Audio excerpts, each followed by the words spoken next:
Up against all odds, presidential hopeful Nikki Haley went full force into Michigan. I will continue to take the cuts and the bruises and the pain and the insults.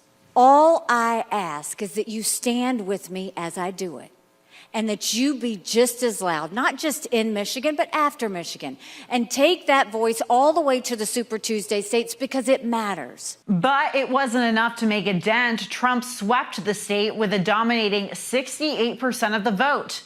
Now, with 5 primaries down and 0 wins for Haley, what does this mean for her presidential ambitions? It's time to go on the record with Scott Tranter, Director of Data Science from Decision Desk HQ. Scott, thanks for joining us. To start, more than 13% of Democrats voted uncommitted in the state's Democratic primary. While President Biden won handedly, what do the results, particularly in college towns and predominantly Muslim communities, say about a general election in the battleground state? So 2 things. One is 13% statewide is a little bit higher than average. Usually when we see uncommitted races or uncommitted chosen in these races, we see it in the 5 to 10. So 13 certainly higher. What I was looking at was Macomb County and Wayne County, which are the counties that are around Detroit. And Wayne County, where there is a large Muslim population, uncommitted got 26%, so double the statewide average. Macomb County, just north of Detroit, got 18%. And so while that was, we're talking tens of thousands of votes, not hundreds of thousands of votes there, that shows you that that movement certainly has a little bit of a foothold in the key Wayne County. If Joe Biden wins Michigan this fall, it will be because he's got high margins in Wayne County. So this is something for him to keep an eye on. So Republicans obviously had a primary there last night as well. Nikki Haley picked up 2 delegates and garnered more than 25% of the vote. Trump won big as expected. But what do the results tell us about Trump's ceiling for support and the impact it will have on the general election? So, as you pointed out, we're 5 races in. It's starting to get a little bit of a sample size. And it appears that his ceiling's probably around the 70 to 85%.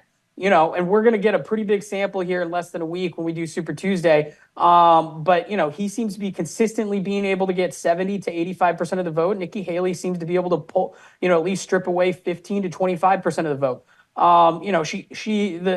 The chatter has been she's been overperforming her poll average. And Donald Trump has been underperforming, but let's put that in perspective. Donald Trump is not in danger of losing any delegates going into Super Tuesday. So while, Nikki Haley's garnering some votes, she's not getting the delegates she needs to actually win. So we have several states up next in Super Tuesday, which is just a few days away. Which states and counties are you watching most closely? So in terms of Nikki Haley's chances, I'm looking at Virginia and North Carolina. The way the GOP electorate or the primary rules work, there's a lot of these states that are winner take all. So if a candidate gets above 50%, which Donald Trump has been doing, they just automatically get all the delegates. But a state like North Carolina, if Nikki Haley gets at least 25%, and Donald Trump could still get north of 50, she will get a few delegates. And so 25% is right within the range of what she could get. And so there's an opportunity for her to get some delegates there. Virginia, Donald Trump would have to be under 50%, and she'd have to get above 15, which seems a little bit out of reach. But it'll be interesting. We're going to look at some counties in there, Loudoun. We're going to look at Fairfax, Arlington. Those are the counties that propelled Governor Glenn Youngkin to the win. And he's often considered, a little bit more of a moderate MAGA. And, if it carried him to the governor's office, maybe it gives Nikki Haley an argument to at least carve off a slice of the Republican electorate for herself. Back to President Biden, a new Gallup poll shows his approval rating is slipping again, now down 3 points to 38%. Immigration and his handling of the Middle East are really hammering his rating. Coming into an election, how important are these numbers? So right now, they're not important. If we're talking about these numbers in October, it's dire, at least for Joe Biden. And it's not necessarily over because, as most people will point out, as I just said, that they'll be like, well, those aren't votes. Those are just approval ratings. And that's true. Those aren't votes. They're just polls. But what those are indicators, inferences of how voters are going to vote. And so here we are in February. There's a long way to go. Biden, President Biden's got tens of millions of dollars. He's going to campaign. So we've got time to turn those around. But if we're looking at those types of numbers in October, that isn't good because there hasn't been a president that has had that type of lopsided approval rating win the presidency, much less incumbent president re-win the presidency like that. And so if Biden were to do it, he'd be defying the odds. So RFK Jr.'s momentum seems to have died out. A few weeks ago, we were talking about that Super Bowl ad, but we're not hearing as much now. But in which states could he do the most damage to Trump or Biden?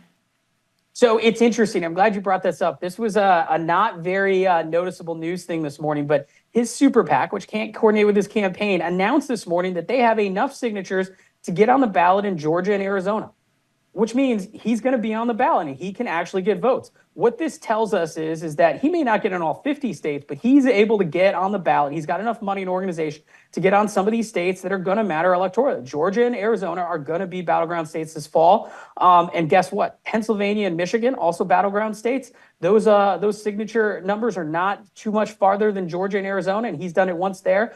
I think we're going to see RFK play a role simply because he's going to get on the ballot in some of these states. So while it's been quiet for him, he's been doing the groundwork that a lot of people have been questioning whether he's going to do, and he's actually doing it. Yeah, and it seems to be paying off. Moving to former President Trump, his VP shortlist has been floating around with the former president confirming several names as all solid. What considerations should Trump be making in terms of his running mate, and how might it help boost his support?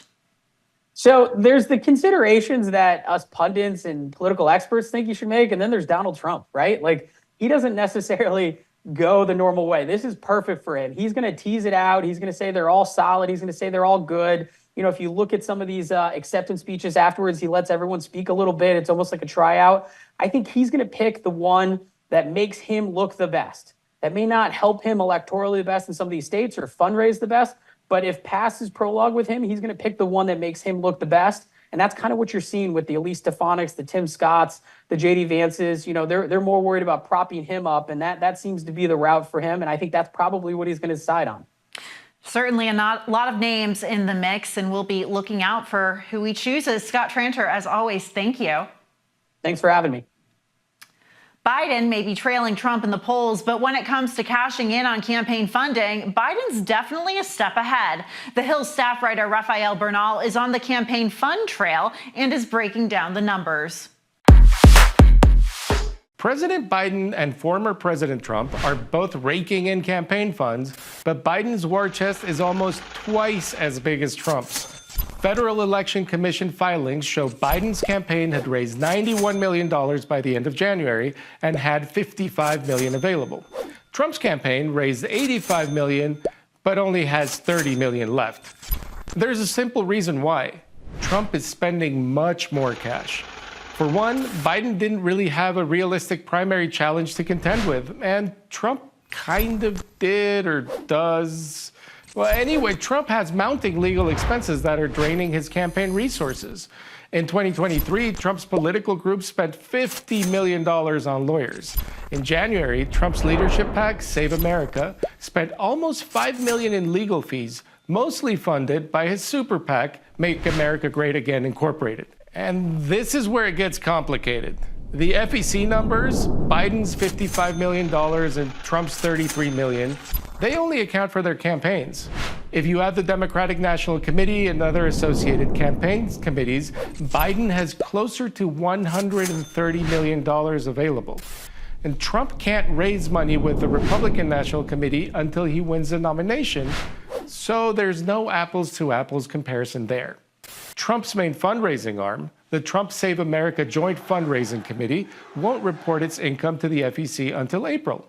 But we do know Trump Save America raked in $75 million in the second half of 2023 and spent $77 million, ending the year with about $3.6 million in cash. Oh, and did I mention that both campaigns are raising less money than they did 4 years ago? So comparing just campaign cash, if you add Trump and Biden's cash on hand, you get about 85 million bucks. At this point in 2020, Trump alone had upwards of 92 million on hand. Why is that? Well, neither candidate is very popular, and many Americans are just getting tired of donating money to politicians.